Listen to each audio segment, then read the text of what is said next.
Pandian store சீரியல்ல அடுத்த வர எபிசோட்ல என்ன மாதிரியான ட்விஸ்ட் எல்லாம் இருக்க போகுதுங்கிறத இந்த வீடியோவில் பார்க்கலாம். சக்திவேல் குடும்பத்துல இருக்கவங்க எல்லாருமே சக்திவேல் முதல் கொண்டு பத்திரிக்கை வைக்கிறதுக்காக கோமதியோட வீட்டுக்கு போயிருக்காங்க. இதை பார்த்தா கோமதிக்கு பயங்கர ஷாக்கிங்கா இருக்கு. ரொம்பவே பயங்கர ஷாக்கிங்கா இருக்கு. என்னடா நடக்குதுங்கிற அளவுக்கு நம்ம கோமதி ஷாக்கிங்ல இருக்காங்க. என்ன எல்லாரும் வந்திருக்கீங்க, வாங்க உட்காருங்கன்னு சொல்லிட்டு நம்ம கோமதி பயங்கரமா வரவேற்பு எல்லாமே கொடுத்துட்டு இருக்காங்க. கோமதி, குமாருக்கு கல்யாணம் வச்சிருக்கோம், இன்னும் 2 நாள்ல குடும்பத்தோட நீங்க வந்து குமார ஆசீர்வாதம் பண்ணணும்னு சொல்லிட்டு சொல்றாங்க. இத கேட்டதும் பயங்கரமா ஷாக்கிங்கா இருக்கு. நிஜமாவே நீங்க சொல்றீங்களா? கண்டிப்பா நாங்க வருவோம்னு சொல்லிட்டு இப்ப நம்ம கோமதி பத்திரிக்கை எல்லாமே வாங்கி வச்சுக்கிறாங்க. இங்க பாருங்க, நீங்க எந்த பிரச்சனையும் பண்ணக்கூடாதுன்னு சொல்லிட்டு சக்திவேல் சொன்னதும் உடனே அதுக்கு நம்ம சரவணன் நாங்க எந்த பிரச்சனையும் பண்ண மாட்டோம், நீங்களாவே வாலண்டரியா ஒரு பிரச்சனையில மாட்டும் போது நாங்க இங்க இருந்து என்ன பிரச்சனை பண்ண போறோம்னு சொல்லிட்டு சக்திவேல் கிட்ட பயங்கர பதிலடி கொடுக்கறாங்க.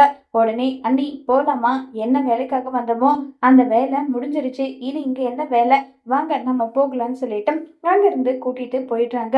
இப்ப நம்ம சரவணன் அந்த பத்திரிக்கையை பார்த்துட்டு ஒரு மாதிரி வருத்தத்திலேயே இருக்காங்க. அப்போ உடனே அந்த இடத்துக்கு பழனி ஏய் என்னாச்சுடா, எதுக்காகடா நீ இவ்ளோ வருத்தமா இருக்க, என்ன விஷயம் சொல்லி கேக்குறாங்க. இல்ல, என்னதான் குமார் எனக்கு பிடிக்காம இருந்தாலும் அவனுடைய லைஃப் என் கண்ணு முன்னாடி இந்த மாதிரி ஸ்பாயில் ஆகிறத பார்த்துக்கிட்டு என்னால இருக்க முடியலன்னு சொல்லி அவ்வளோ வருத்தப்பட்டு பேசிட்டு இருக்காங்க. இங்க பாருடா சரவணா, நடக்கிறது நடந்தே தீரும்.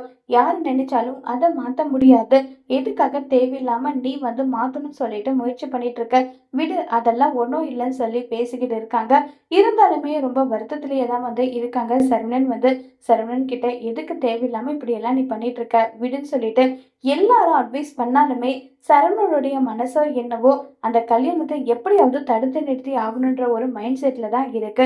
இப்ப சரவணன் எப்படி குமார கல்யாணத்தை தடுத்து நிறுத்த போறாங்கிறத வரப்போற எபிசோட்ல வெயிட் பண்ணி பார்க்கலாம்.